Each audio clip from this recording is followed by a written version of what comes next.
Hey guys, this is Dr. Sangeeta and welcome back to another lecture of Dental Pathshala where we help you understand and learn dentistry better and easy way. And this video we are going to talk about the diseases of bone. So without further ado, let's get started.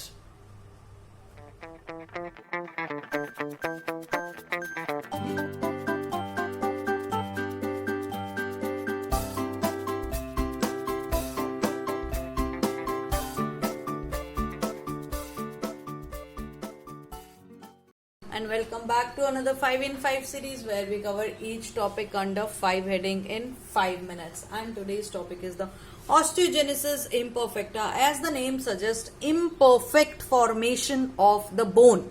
That means the bone, osteogenesis, the bone formation is imperfect. There is a failure of procollagen, which is a fetal collagen, is not transformed into the matured collagen.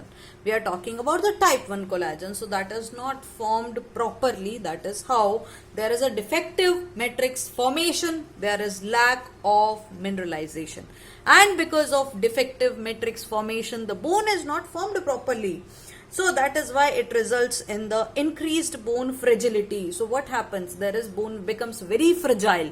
So all these child who are suffering from osteogenesis imperfecta, they get multiple fractures usually. So before we get started with the osteogenesis imperfecta, make sure you subscribe to our channel and click on the bell icon so that you don't miss any of our future videos.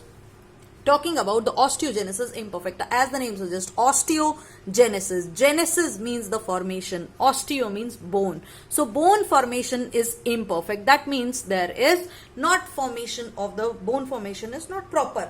So there is failure of the fetal collagen, that is the procollagen, to transform into the collagen type 1.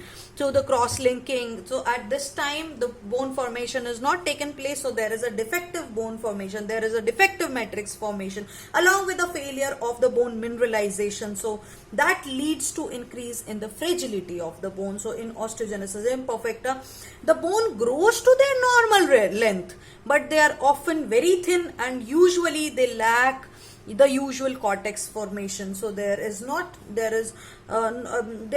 normal bone formation which happens as may be seen in the normal compact bone. So there is not normal bone formation. The length is usually normal, but the formation, it is not properly formed. So the osteogenesis imperfecta, we see there in the child. These child, they have got very clinical manifestations. See, bone fragility increases. That means the child will have multiple fractures. That is for sure. That is the characteristic feature of osteogenesis imperfecta. This is the challenging part of osteogenesis imperfecta. What happens? See, we have got types of osteogenesis imperfecta. So in the neonatal type, in the neonatal lethal type, in this is, as the name suggests, this is the lethal type. So the child hardly survive. 10% of this is the most severe form, and before the birth only the child dies. Severe non-lethal form is the severe kind of osteogenesis imperfecta. So this is there are very fractures, there are fractures of the bone.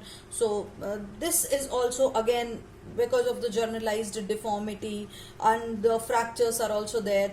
So this is again a severe type, but the child survives. Then comes the moderate and deforming type. So moderate and deforming type we have already studied in the dentinogenesis imperfecta. And if you remember the Shield classification, we are talking about the original Shield classification. So in that, the type 1 was dentinogenesis imperfecta plus osteogenesis imperfecta. We are talking about Shield, not revised Shield, the Shield classification. So in that we have studied that it is a combination of osteogenesis imperfecta, and thereby the teeth looks opalescent white. So that is why opalescent teeth, we see that the teeth have got blue or brown translucency, right? Also there are bulbous crown we see in case of this. So what happens in the moderate type and the deforming type of osteogenesis imperfecta? We see the blue sclera. So the person's sclera is become blue. And why is it so? Because that is very thin. Sclera is very thin, and the choroids, pigmented choroids, they become visible, and that is the reason they take up the blue color. Then we have the mild non-deforming type. So non-deforming type, usually the child suffer from fracture of bone. So usually due to trauma there are multiple fractures, and also we see the blue sclera. So sometimes, some cases we see that it is associated with dentinogenesis imperfecta. So all these basically are the type of osteogenesis imperfecta. So if you look at the general clinical manifestation, general clinical features of osteogenesis imperfecta, usually the child will have blue sclera. That is, the sclera will look blue, or sometimes it can be even when it is combined with the osteogenesis imperfecta. Now also we see in the teeth that the crowns are bulbous, that the crowns are either blue or brown in color, that is the opalescent teeth we see. Also we see there are bowing deformity of the bones, and there are also multiple fracture because there is very increase in the bone fragility. So bone becomes very fragile, so often the child suffer from multiple fractures. Also there is hearing loss, which is due to the obliteration of the cranial foramens, and because these foramens are closed, they are obliterated, they get diminished. So that is why compression of nerve take place. So there can be a loss of hearings. There is also hypermobility of the joint. There is increase in the incidence of class 3 malocclusion we see, and also we see that there is anterior and posterior crossbite. So usually they are found with which is due to the maxillary hypoplasia. So when there is maxillary hypoplasia, that means there is going to be the class 3 malocclusion, and because of that there will be anterior and posterior crossbite. Also we see that there is excessive bruising tendency of the patient because there is increased tendency to develop the osteitis, osteomyelitis. Usually after the extraction we see all these things. So if you look at the histological, radiographically we say that there is Warmin bones in the skull.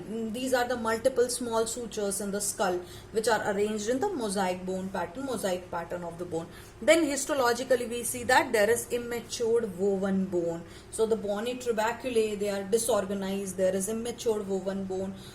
So histologically we see that there is thinning of the cortex. So all these things, the immature woven bone is not transformed into the matured lamellar bone. Why?